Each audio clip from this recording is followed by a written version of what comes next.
Kumusta mga brad? Sa ngayon nga po namamayagpag na talaga yung mga motor na adventure scooter. Kahit saan ka nga po magpunta, may makikita ka talagang adventure scooter. Kung ikukumpara nga po sa mga ordinaryong motor, kaya po nilang dumaan on and off-road. Kaya nga po yung mga taong mahilig sa mga adventure, kadalasan ito talaga yung mga pinibili. Adventure scooter. Kaso lang kapag sinabi naman po nating adventure scooter, medyo may kamahalan din talaga yan. Kaya nung lumawas nga po ang motor na ito, marami talagang natuwa. Isang adventure scooter na abot kaya.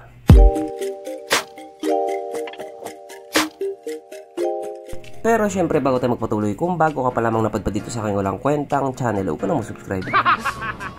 So yun na nga, nung lumabas nga po itong adventure scooter ni Rusi, marami din talaga ang natuwa. Sa wakas daw kahit paano may choice na sila. Alam naman kasi natin na hindi talaga basta-basta yung mga presyo ng adventure scooter. At hindi rin po lahat ng tao kaya maka-afford yan. Kung ikukumpara din kasi sa ibang ordinaryong motor, medyo may kataasan din ang presyo ng mga adventure scooter. Lalo na nga po doon sa mga kilalang brand. Yan katulad sa ADV 160, may presyo na, may patong pa. Kaya ang resulta, mapapamahal ka na, mapapamura ka pa. Kaya imbis na gustong gusto mo, medyo mapapadalawang isip ka na lang. Pero dahil nga po ngayon nilabasan ni Rusi ang kanilang pangmalakasang adventure scooter, panigurado yung mga taong medyo tagilid sa budget, dito talaga sila pupunta. Alam mo naman kasi kay Rusi, wala nang maraming sabi-sabi, sabot-sabot lang.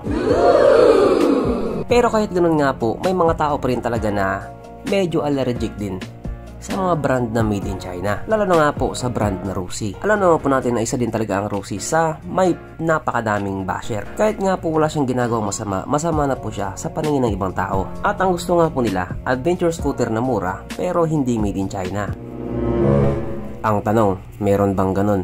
Siguro nga merong ganun. Doon nga po sa bansang India, meron po silang isang adventure scooter na panigurado papasa sa panlasa ng iilang Pilipino. At ito nga po ang motor na ito, ang kanilang Hero Zoom 160. Kung luksan po ang pag-uusapan, paniguradong sasabay talaga to. At pagdating naman sa tibay, ariglado matibay din talaga to, made in India. Marami nga po nagsabi na kung ikukumpara sa mga made in China, tiyamak na mas matitibay yung mga made in India. Kaya ito motor na ito, panigurado quality ito. Kaya dahil dyan pag-usapan na naman natin ano bang meron sa motor na ito at kung gaano nga ba talaga siya kaganda. So ito nga po ang Hero Zoom 160 na mayroong 156 cubic centimeter engine displacement, 4-stroke single cylinder na mayroon nga pong single overhead cam, fuel injected at syempre ito po ay naka-liquid cooled. Kaya hindi po siya panis sa Honda Click 125. Pagdating naman po sa kanyang power, ito po ay mayroong 14 horsepower to 8,000 RPM, 13.7 Nm of torque at 6,500 RPM. At ayon nga po sa mga Indian na nag-top speed sa motor na ito, ito daw po ay kaya tumakbo sa bilis ng 90 km per hour. Pero kapag dinala na sa Pilipinas yan, panigurado abot ng 150 kph yan. Aba syempre, ibang usapan na kapag Pinoy na nakasampa.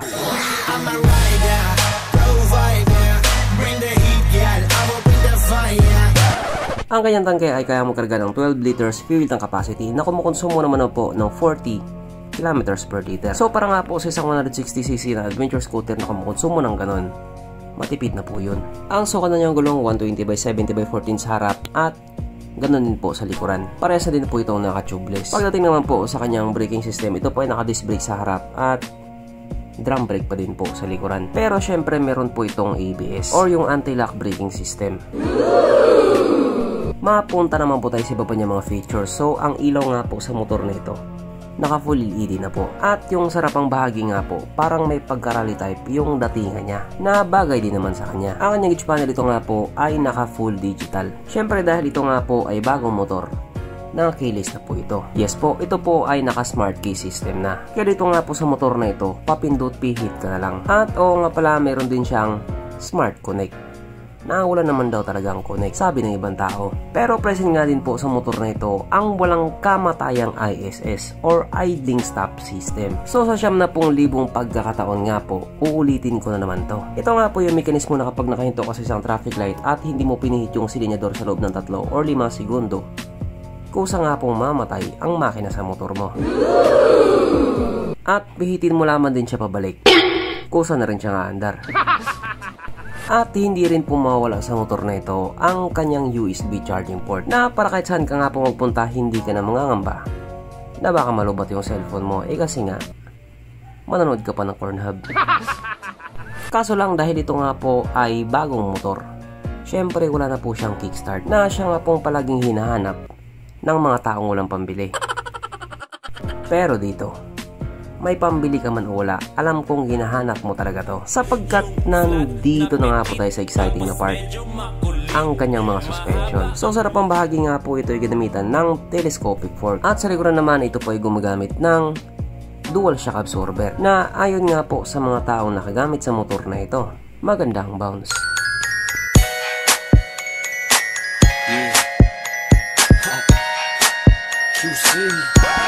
Siyempre dahil alam kong bitin ka pa, meron pang isa.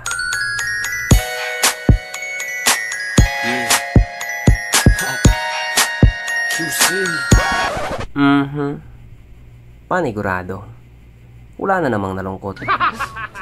At dahil wala nga po nalungkot, alamin na po natin kung present nga ba sa motor na ito yung tatlong pinaka-importanting feature. So, una na nga po dito ang kanyang lagayan ng istalyon. At good news mga brad, meron siyang ganon.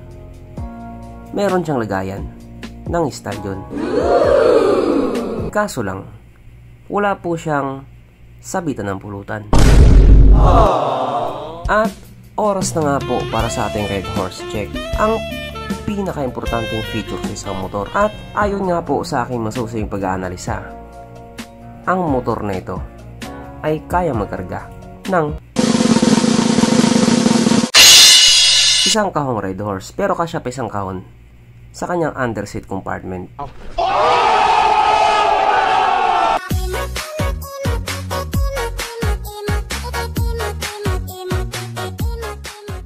So therefore, ang motor na ito ay talagang recommended. At regarding nga po sa magiging presyo dito sa motor na ito, estimated nga po nila ay aabot ng 145,000 Indian rupees. Na kung i-convert nga po natin into Philippine peso, ito po ay papatak lamang ng 98,000 pesos. O diba? Hindi made in China, pero mura. Pero syempre yun naman po ay presyo lang sa kanila. Presyo sa bansang India. Kapag dinala sa Pilipinas yan, panigurado magbabago din yung presyohan yan. Pero sana wag naman yung sobra-sobra, yung medyo sakto lang. At ang isa nga po sa mga nakakatuwa, sapagkat yung motorcycle brand nga po na yan, o yung Hero na motorcycle brand, nandito na po sa Pilipinas. Kaya ang makarating yung Hero Zoom 160 dito sa atin, hindi talaga imposible. Kasi yung younger brother niya na Hero Zoom 110, nandito na sa atin, na talaga nga namang malupit din. Kaya pag nagkataon, panigurado masaya yun. So hanggang dito na lang muna mga brad. Kung may gusto mong sabihin or gustong idagdag doon sa mga sinabi ko, mag-comment ka na lang mo sa baba. Keep bye.